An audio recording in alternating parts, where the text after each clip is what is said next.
The cheese is what gets me. If you are going to eat animals, you have to acknowledge like the being that you're eating. They need like better dairy-free cheese. You know, cherish their life, but know that it's helping nourish you. It's okay to walk up to a person and punch them in the head if it gives me sensory pleasure. No, not okay. No. It's okay to punch a punching bag if it gives you sensory pleasure. Yeah.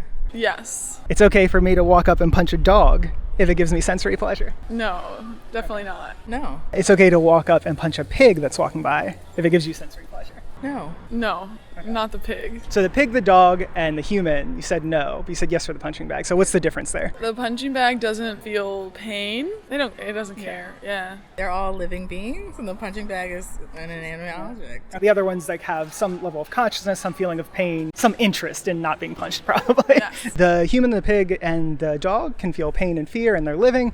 Punching bag is none of those things. Yes. Okay, and sensory pleasure doesn't justify us punching them. Yeah. Those seemed obvious, right? Like, of course. Okay. Do you consume any sort of like dairy, eggs, pigs, chickens, fish, cows? Any of those things? No eggs, but yeah. Is this like a vegan thing, like an animal cruelty? Okay, I used to be vegan. I'm pescatarian, Okay. but I eat the fish and eat the eggs and the milk. Let's just kind of key in on one of those real quick. Do you think in the egg industry, do you think those chickens undergo any sort of like physical pain or are harmed in any sort of way? Yeah, definitely all those chicken farms. The chickens are not happy and there's a lot of terror.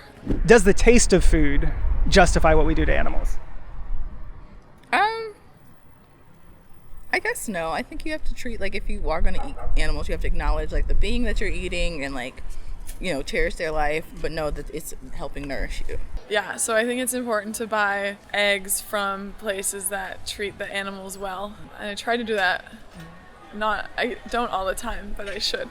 Well, yes, let's talk about that. So I think like in the egg industry, it's kind of interesting. There's two different kinds of chickens, and a lot of people don't know this. There's layers and then there's broilers. So the broilers are the ones we chop up for meat, and then the layers just lay eggs, right? The egg chickens, right? So there's 50% are male, 50% are female. So in the egg laying industry, what do you think happens to those male chicks since they can't lay eggs?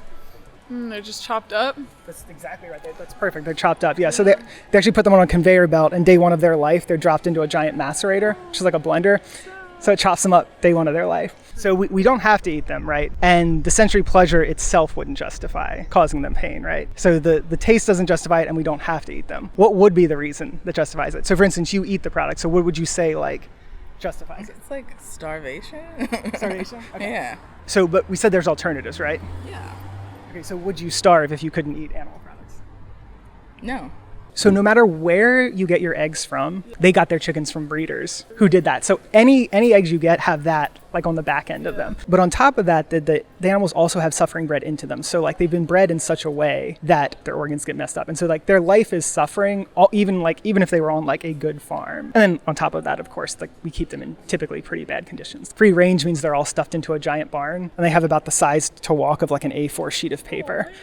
It depends on circumstances and situations. But well, let's say, yeah, let's not focus on the whole world. Let's focus on you, though. Okay. So would you starve if you couldn't eat animal products? No.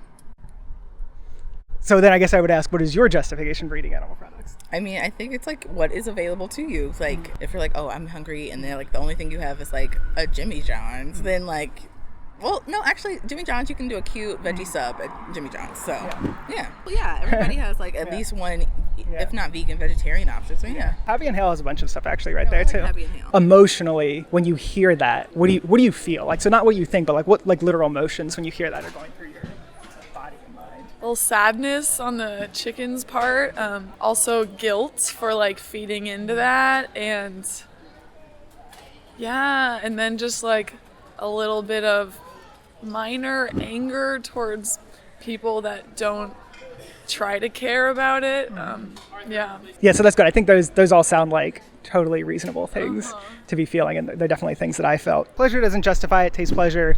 We said if we starve, that would justify it, right? Because obviously you don't want to die. We're saying you wouldn't starve because we got options around here and you have things to eat, right?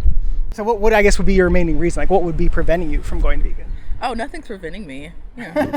That's all. I think about it every day. Yeah. I'll go back Eventually. eventually. What are your hurdles, I guess? Just like convenience at this point. Yeah. But the convenience also wouldn't justify it. Yeah. Okay. Oh my God, I get it. Go vegan. If you could live in a world where you hurt humans, hurt animals, or hurt neither, which one would you want to live in? Hurt neither. That's available to you right now. Go vegan. Just to put a really fine point on it, like imagine like the next time you're sitting there, you're gonna buy a carton of eggs. If right beside that carton of eggs, there was like a baby chick sitting in a blender, and there was a big button on the blender, because they're dropped into the blender, right? And so there's a baby chick sitting in a blender next to the carton of eggs, and in order to pick up that carton of eggs, you have to press that button. Could you do that? Probably not. And so I think that that's the problem though, is like with especially meat and all animal products, is like with the way we buy it in the store, we're just so blind to what's actually going on. Like that's why I don't eat meat. Like I could not watch a pig being killed and like be okay with that, so I'm not gonna eat it. But I think that you telling me about all the other complexities of the eggs, that's definitely thought-provoking. So I'm gonna go do some research.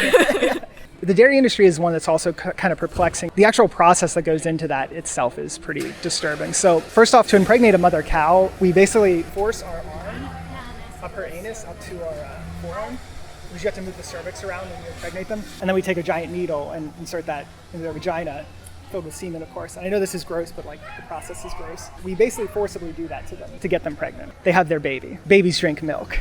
Yeah. So can we let that baby drink that milk that we're gonna sell? No. What do they do with the babies? So usually within 1 to 2 days, we take that baby away from the mother. Cows are very maternal, and so the mother cows will actually bellow and moan and even chase after their babies, like as they're being taken away from them. And so we basically repeatedly, forcibly impregnate the cow, force them to have a baby, take their baby away, traumatize them. And then once that's done 3 or 4 times, we actually will kill the mother cow. And so that's sort of like the whole dairy industry. The dairy industry is kind of like the meat industry with extra steps. That just sounds like slavery with extra steps. And like it's easy for me not to drink dairy milk. And when I am drinking dairy milk, I'm like, oh, this feels wrong. Like, I don't know about this. But then I eat a lot of cheese. And for me, it's just like one more step removed. So I guess I just think about it less. But the cheese is what gets me. Yeah, they need like better dairy-free cheese. Yeah, and they're getting better too. I mean, that stuff's getting better every day. But just to put a point on it, like, because we kind of said earlier, you know, like sensory pleasure wouldn't justify like punching the pig, punching the dog. So with the sensory pleasure that you get from the cheese, would that justify all those things that we do to those cows? Not when you think about it like that. No. And I appreciate these are tough questions. No. I'm not here, like I'm not trying to shame anyone or whatever, but I am trying to make people realize what's actually going into this stuff that we do. I really appreciate your approach, and I think it's a fun way to do it. Most people don't describe this as fun, so I appreciate that. That's good. You know, if I had a resource that I could show you, would you be interested in that, kind of how to transition? Yeah, definitely. Yeah, okay. Definitely open to that, yeah.